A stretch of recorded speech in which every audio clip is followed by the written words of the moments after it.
ये देखिए, महिलाओं का हमेशा ये अपमान करते हैं, लेकिन हमारे प्रधानमंत्री चाहे बेटी बचाओ बेटी पढ़ाओ हो, महिलाओं को शौचालय देने से लेकर, महिलाओं को गैस देने से लेकर, महिलाओं को जो है वो छात्रवृत्ति न जाने कितनी ऐसी योजनाएं हैं।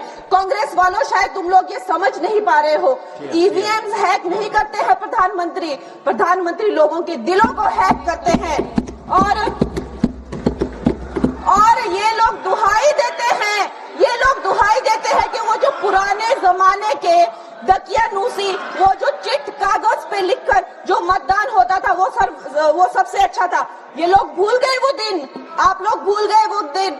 इंदिरा गांधी वर्सेस राजनारायण का केस, उसको जो है इतिहास में the case that shook the nation के नाम से जाना जाता है। उस पर मैंने एक फिल्म भी बनाई हुई है। वोट चोरी और वोटों की धांधली के लिए एक प्रधानमंत्री पे एक साधारण से नेता ने केस किया था और उस धांधली में वो पकड़ी गई थी। हर उनका जो आरोप है उसमें सच सिद्ध किया गया था और रातों रात उनको कुर्सी छोड़ने के लिए कहा गया था और रातों रात जो है उनको ये आदेश दिया गया था कि आगे इतने सालों तक आप कभी जो है वो चुनाव लड़ नहीं सकते। ये धांधलियां इन्होंने करी हुई हैं और ये जो है उस टाइम के बैलेट बॉक्सों को उठाकर ले जाते थे ये लोग, और आज कहते हैं कि इनको ईवीएम्स जो है वो हैक हो जाते हैं। अध्यक्ष महोदय जी, मैं इनको याद दिलाना चाहती हूँ, प्रियंका गांधी जी कहती हैं कि छोड़ो पुरानी बातें, हम पुरानी बातें नहीं करेंगे, हम पुराने लोगों के बारे में नहीं बोलेंगे। तो मैं ये जानना चाहती हूँ कि आपकी जो माता जी हैं वो तो आपकी अध्यक्ष है और इस वक्त की वो अध्यक्ष है, उनकी जो है आप देखिए, जब उनकी नागरिकता नहीं थी, जब उनके पास 1983 में नागरिकता आई, उसके कितने साल पहले से वो वोट देती आ रही हैं।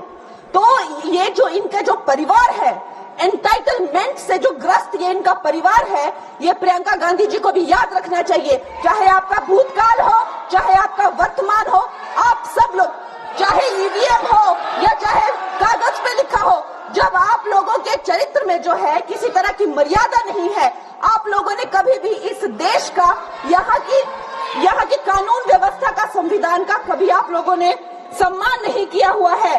और अध्यक्ष महोदय जी, बिहार में जैसे ही एसआईआर लागू हुआ, हमारी सरकार ने जो है कम से कम 60 लाख से ज्यादा अवैध, अब ये वोटर, ये जो सारे अमाननीय वोट कार्ड है, ये सिर्फ घुसपैठियों के नहीं है।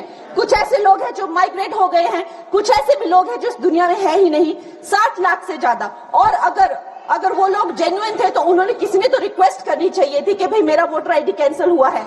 उसके उपरांत जो है 21 नए वोटर आईडी जो है उन्होंने दिए हैं और इस तरह का एक माहौल बना बिहार में कि आज तक की सबसे ज्यादा वोटिंग जो है 67% वोटिंग हुई। नागरिकों में ये उत्साह जगा कि जो है इस तरह की जो क्लेंजिंग प्रोसेस है वो होना चाहिए। मैं एक देशभक्त होने के नाते अध्यक्ष महोदय जी, मैं ये प्रपोज करना चाहती हूँ कि हमारे देश में जो है हमेशा महीने 2 महीने बाद हमारे जो शीर्ष नेतृत्व हो गए, सारे अधिकारी हो गए, हमारे जितने भी रिसोर्सेज हैं, हम लोग उनको हर महीने 2 महीने में इलेक्शंस में जो है पुश कर देते हैं। इससे हमारे देश का बहुत ही भारी नुकसान होता है। और मैं ये चाहूंगी कि 1 नेशन 1 इलेक्शन, जो नरेंद्र मोदी प्रधानमंत्री जी जो कहते हैं कि एक वोटिंग जो है डेमोक्रेसी के उत्सव के रूप में, जैसे कि दिवाली होती है, होली होती है, उस रूप में मनाया जाए। क्योंकि ये सिर्फ सरकार का ही नुकसान नहीं है, 10,000 करोड़ से ज्यादा का जो नुकसान होता है सिर्फ वही नहीं है, लेकिन मुझे लगता है कि धीरे धीरे हमारे जो नागरिक भी है उनमें जो वोटिंग फटीक है, बार बार उन्हें जागरूक करना, बार बार कई जगहों से जहां वो काम करते हैं वहां से उनको ट्रैवल करके अपने नेटिव प्लेसेस पे आना और बार बार मार्केटिंग करके, it is exhausting for the whole ecosystem. तो मैं ये प्रपोज करना चाहती हूँ कि 1 नेशन 1 इलेक्शन को लाया जाए और ये जो भी हमें जिस तरह की जो असुविधा होती है हर महीने 2 महीने में इलेक्शंस की, उससे जो है हम बच सकते हैं। जय हिंद।